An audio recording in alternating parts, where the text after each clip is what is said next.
সম্প্রতি নির্বাচন কমিশনে অতিরিক্ত সচিব হিসেবে একজন অবসরপ্রাপ্ত কিন্তু দলীয় পদধারী দলের জন্য কাজ করছেন, বিএনপিতে নাম লিখিয়েছেন এমন একজন ব্যক্তিকে অতিরিক্ত সচিব হিসেবে নির্বাচন কমিশনে নিয়োগ দেওয়া হয়েছে। বাংলাদেশের 12টি সংস্থা এবং প্রতিষ্ঠানে সরাসরি দলীয় পদধারী ব্যক্তিদেরকে তারা নিয়োগ দিয়েছে। শ্রমিক কল্যাণ ফাউন্ডেশন, ওএসএলবিসি, গণশিল্প কর্পোরেশন, নানা ধরনের প্রতিষ্ঠান, সেই প্রতিষ্ঠানগুলোতে তারা চুক্তিভিত্তিক নিয়োগ দিয়েছে।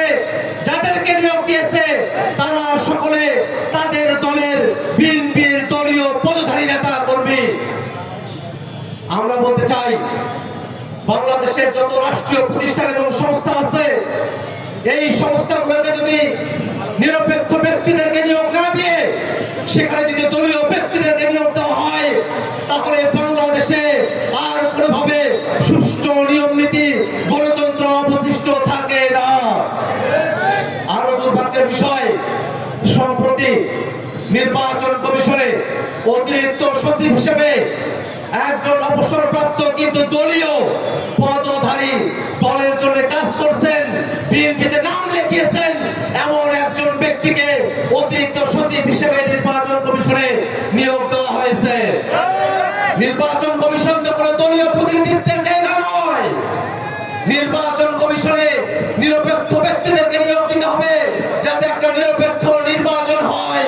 কিন্তু দুর্ভাগ্যের বিষয়, কোন এক কুমতলবে, কোন এক কূটকৌশলের আশ্রয় হিসেবে তারা নির্বাচন কমিশনে সামনে যাতে নির্বাচন কমিশনকে তারা কন্ট্রোল করতে পারে, এই কারণে দলীয় ব্যক্তিকে নির্বাচনকে কন্ট্রোল করার স্বার্থেই নির্বাচন কমিশনে তারা বসিয়েছে। আমরা বাংলাদেশের এই অধপতন দেখতে চাই না।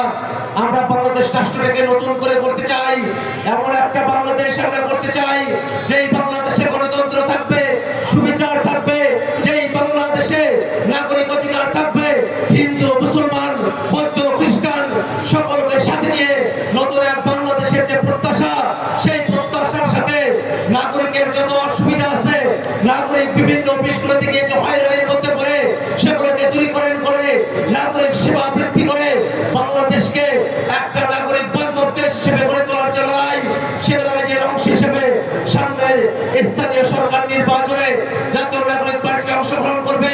তারই ধারাবাহিকতায় আপনাদের এই দিনাজপুর, আপনাদের এই ঝিনাইদহ সদরের পৌরসভাতে আমাদের হয়ে নির্বাচনে অংশগ্রহণ করবেন আপনাদের এলাকার সন্তান, আপনাদের সুশিক্ষিত সন্তান, ঢাকা বিশ্ববিদ্যালয়ের মেধাবী